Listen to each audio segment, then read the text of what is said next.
आगे कवि इस संसार के सबसे बुद्धिशील प्राणी यानी जिसे मनुष्य को माना है, मनुष्य को कहते हैं कि मनुष्य, तुम मनुष्य हो, अमित बुद्धि बल विस्तृत जन्म तुम्हारा, क्या उद्देश्य रहित है जग में तुमने कभी विचारा, बुरा न मानो एक बार सोचो, तुम अपने मन में क्या कर्तव्य समाप्त कर लिया है तुमने निज जीवन में।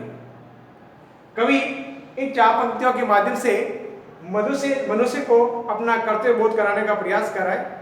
वे मनुष्य से कहते हैं कि मनुष्य, तुम मनुष्य हो, तुम मानव हो, तुम प्राणी हो, तुमने अपनी मोटी, इसे अमित कहा गया, मोटी बुद्धि के माध्यम से जो अपना विस्तृत जन्म जो मिला है, उस जन्म के अंतर्गत तुमने क्या अपने उद्देश्य जो रहित जीवन जग में यानी संसार से कहा गया है उसमें प्राप्ति करने का प्रयास किया है? क्या तुमने कभी अपने जीवन के अंतर्गत विचार किया या मनन किया है?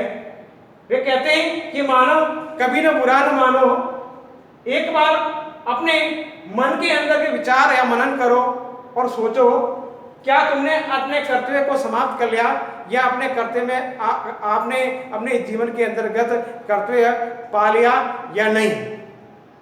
वे कहते हैं कि मानव, तूने अपने लिए सिर्फ सोचने और विचार करने के लिए कार्य करने का काम किया है। अतः मानव से कहने का प्रयास किया है कि मानव अपना कर्तव्य दूसरों के प्रति भी करना चाहिए।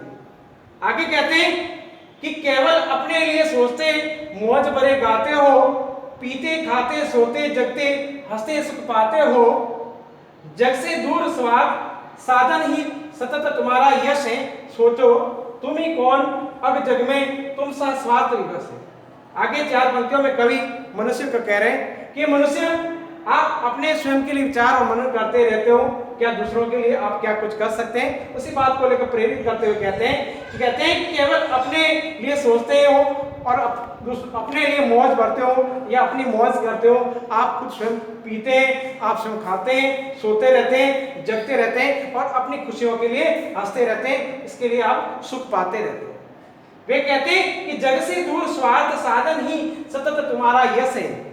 इस संसार से प्राप्ति के लिए अलग से लिए जो आप स्वार्थ साधन के रूप में बताया गया, जो भौतिक सुविधाएं उनकी प्राप्ति करने के लिए आप लगातार कोशिश करते रहते हैं। लेकिन वे कहते हैं कि सोचो, विचार करो कि तुम ही कौन अब जग में, यानी जग या संसार में, ये अपने आप में विचार करो, सोचो कि तुम ही संसार में कौन हो और तुम्हें इतना स्वार्थ किस लिए आ गया है। उसी बात को लेकर कहा है कि तुम ही कौन अब जग में तुम सा स्वार्थ विवश। कहते हैं कि तुम ही अपने आप में विचार मन करो कि तुम्हारे जैसा कौन इतना स्वार्थी बन सकता है।